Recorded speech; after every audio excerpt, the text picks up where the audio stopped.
In this video, we're going to be doing part 3 of the copper complex analysis lab.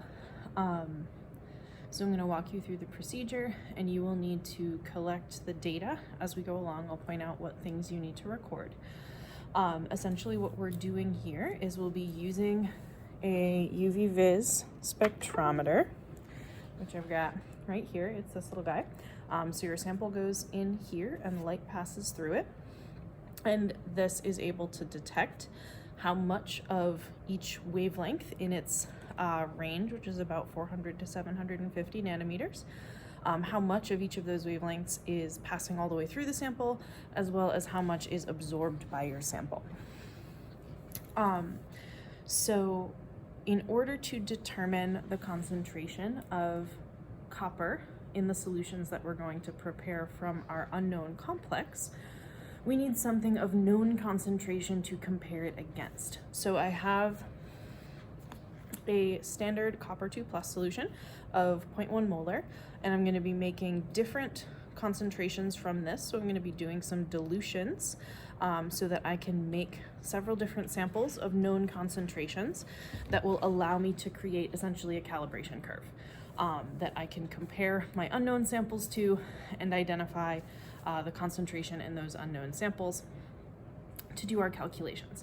So first up, we're going to prep the samples using that standard solution. So these will all be of known concentration once we do those calculations. So I have two Burettes set up here. This one has the copper solution in it, and this one has a nitric acid solution in it that I'm going to be using for diluting. So I'm going to combine these in different proportions to create my six different sample solutions of known concentration.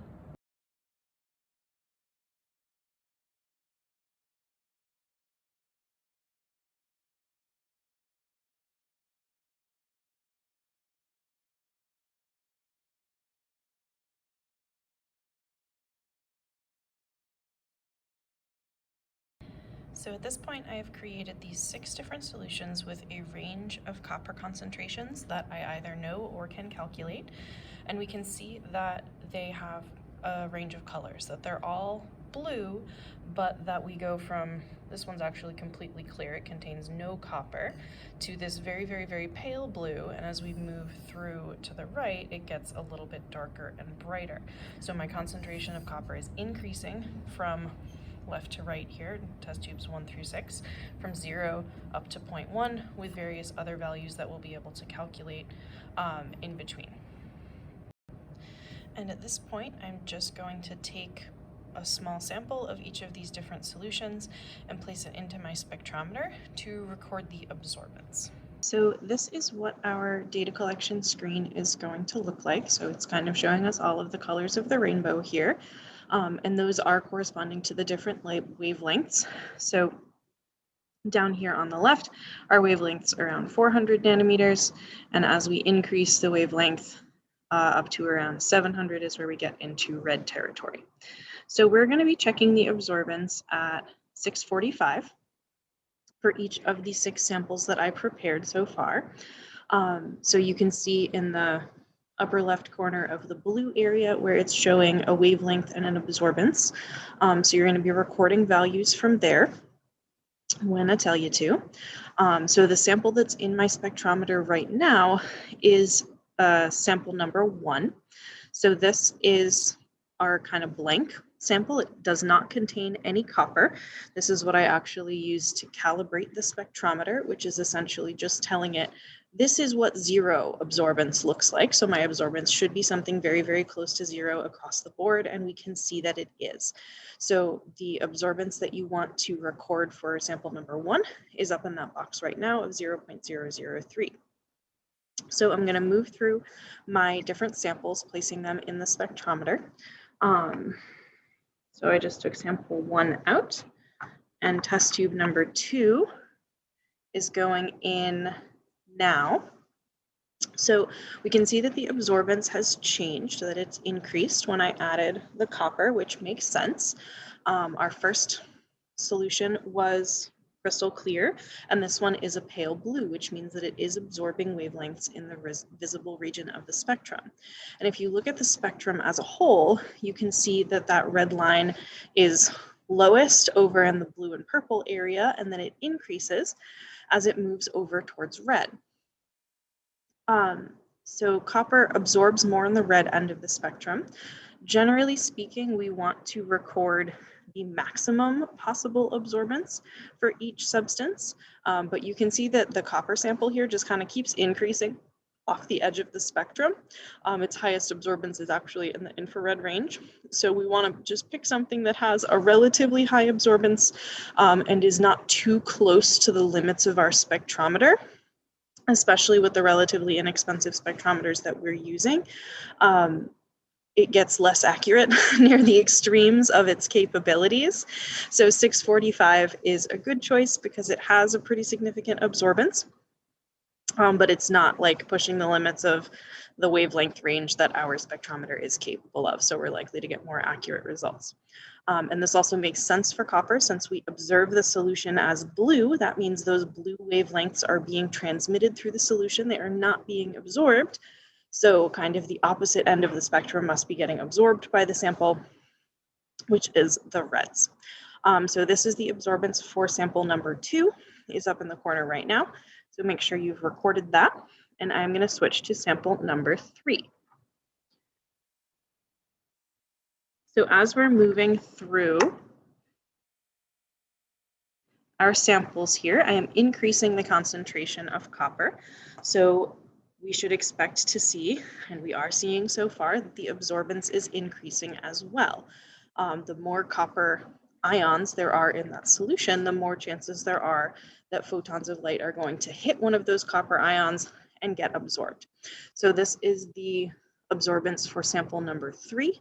Please record that in your data table now. Gonna switch to number 4.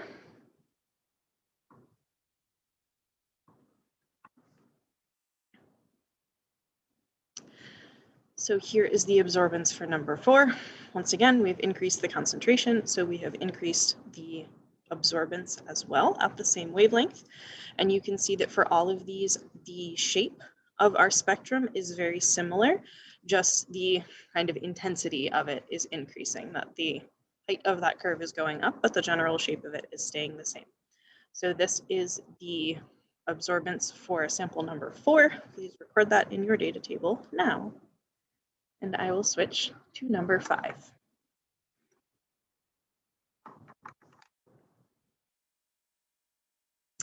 So here is sample number 5, again increasing, similar shape of our graph as a whole, but our absorbance at 645 steadily increasing as our concentration increases.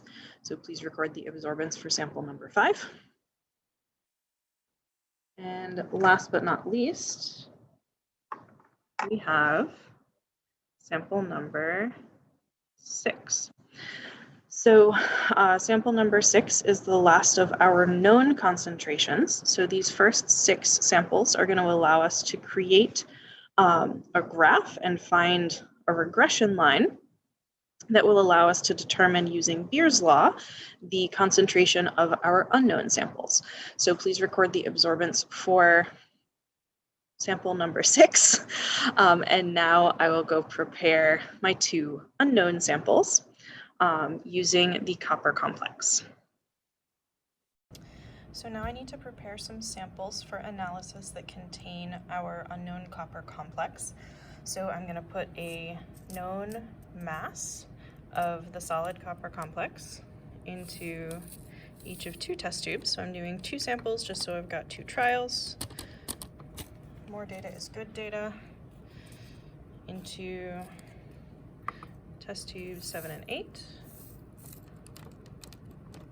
And then I'm going to dissolve each of these in a known amount of solution, in about 5 milliliters, but I will measure it exactly.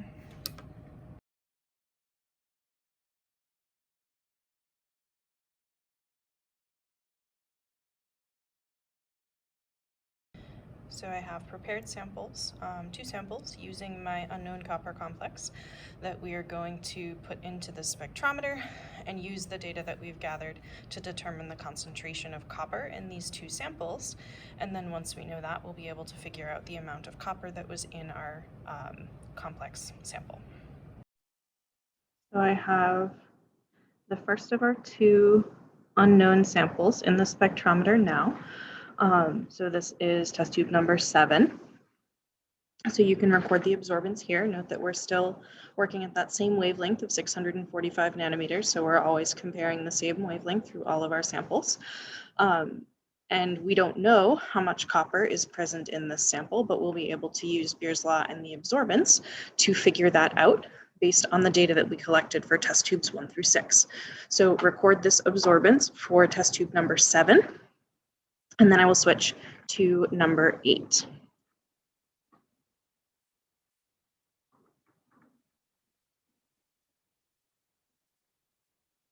So this is test tube number 8. This is the second of our unknown samples.